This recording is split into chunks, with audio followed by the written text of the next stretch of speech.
George Orwell's novel, 1984, is considered one of the examples of the dystopian genre. The text clearly shows parallels and borrowings from Zamyatin's We. There's a leader philanthropist, a single totalitarian state, thought reform operations, language experiments, regulation of personal life, total surveillance, and much more. However, thanks to Orwell, such phrases and concepts as Big Brother is watching you, doublethink, newspeak, thought crime, 225 came into circulation.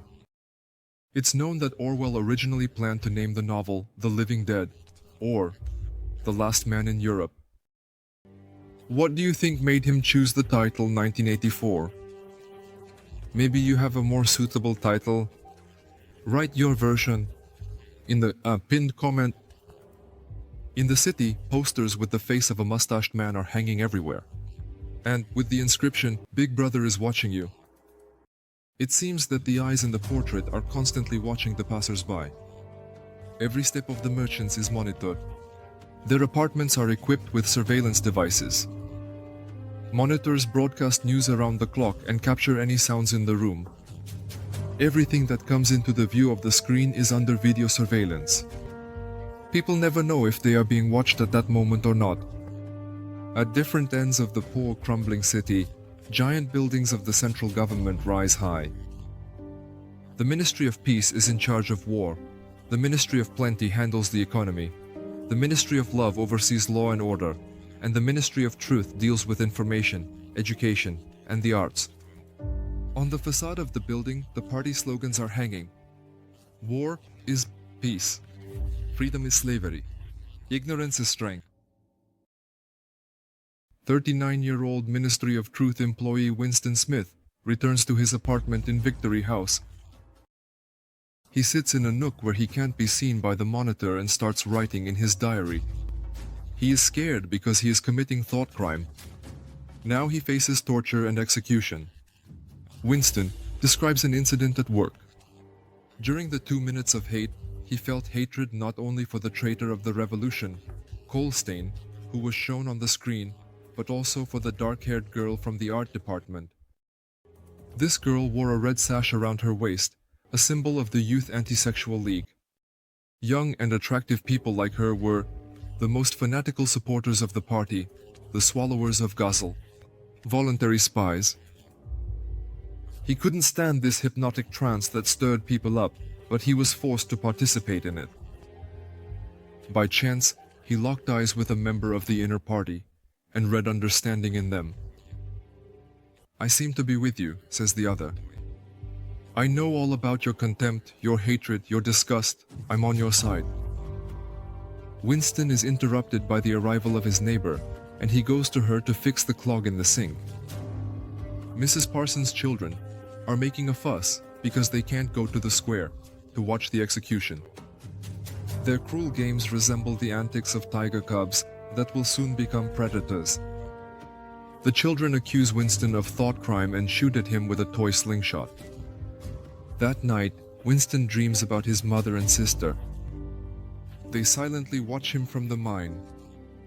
Another image is of a girl tearing off her clothes, as if ripping apart a terrible world. Winston wakes up with Goldstein's name on his lips. The next day, Winston discovers that the old woman in the newspaper has turned into a young man. This means that the party has rewritten history, making it so that someone who has fallen out of favor supposedly never existed.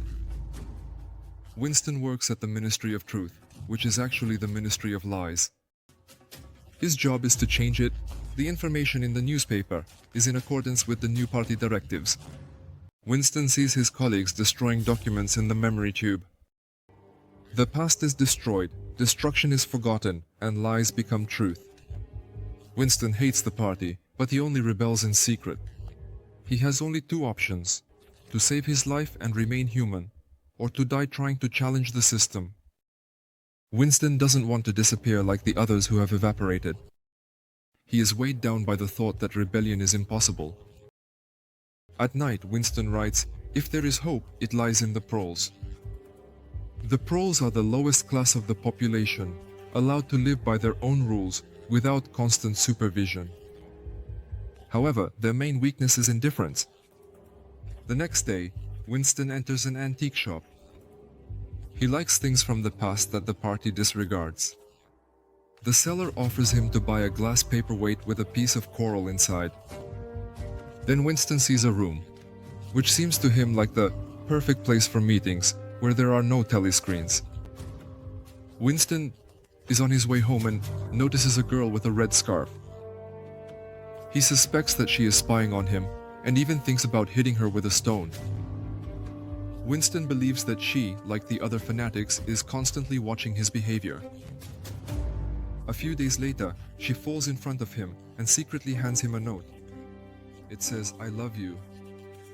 Winston is shocked, but eventually manages to arrange a secret meeting. They talk and agree to meet again in the field. The girl asks what her name is. Julia. She works in the art department and hates the party just as much as Winston does. Their relationship becomes even closer, creating a new conflict with the system. Winston and Julia meet in a field where they talk freely, and they feel like real people. Their meetings are filled with fear of being caught, but they find joy in their rebellion against the system. Julia explains that she hates the party not because of its ideology, but because it restricts her personal life. She believes that the system is weak and thinks that it can be tricked, allowing them to enjoy life. Gradually, their meetings become regular. They rent a room above an antique shop where there are no telescreens. This room becomes their refuge, where they can be together without fear. Winston buys a few trinkets from the past to create a sense of a real home. In the room, they feel free and even dream about the future, where the party won't control their lives. Winston starts thinking about how to join the resistance that he's heard rumors about.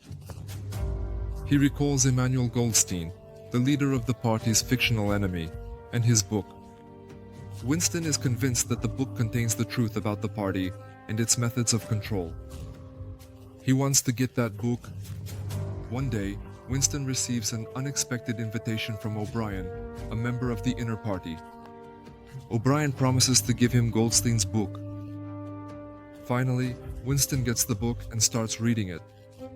The book explains how the party manipulates the truth, using a constant state of war to keep the population in submission.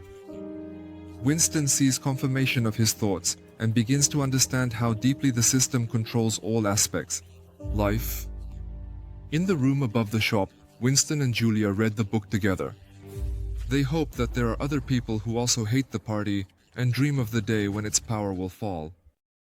But their illusion of safety shatters when it turns out that they have been watched the whole time. There is a hidden telescreen in the room, and they have been under the party's surveillance. Winston and Julia are arrested. They are separated and taken to the Ministry of Love, places where people are subjected to torture and brainwashing. Winston faces the worst nightmare of his life. O'Brien turns out to be loyal to the party and participates in his torture. He reveals to Winston that the party's goal is not happiness or prosperity, but absolute power. In the finale, Winston ends up in room 101, where everyone is forced to confront their worst fear. For Winston, it's rats. To avoid the torment, he betrays Julia, crying out for the torture to be inflicted on her instead of him. This betrayal becomes the final break of their closeness and his own humanity. After his release, Winston is no longer the same person he was before. His will has been broken. He becomes loyal to the party and genuinely loves Big Brother. His humanity, resistance, and dreams of freedom are completely destroyed. He no longer thinks about resistance and completely submits to the party. His thoughts have become as empty and mechanical as everyone else's. He can't even remember his past, which was once full of hope and struggle. In his mind, there is no room left for doubt or struggle. He stopped asking himself why he loves Big Brother. Everything he does is done out of automatic habit, without any inner resistance. He became just another tool in the hands of the party. He merges with the crowd, having neither will nor identity anymore. Over time, he forgets everything that was once important.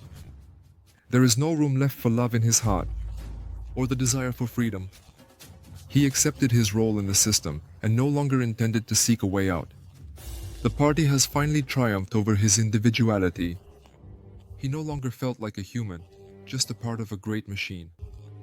His soul was empty, and all that was left was the worship of Big Brother. He became part of a faceless mass, living under constant surveillance. He has finally become one of the many controlled by the party. Thank you for watching until the end. If you liked this retelling, don't forget to write in the comments which book you want to see next. Your ideas are very important. See you in the next videos.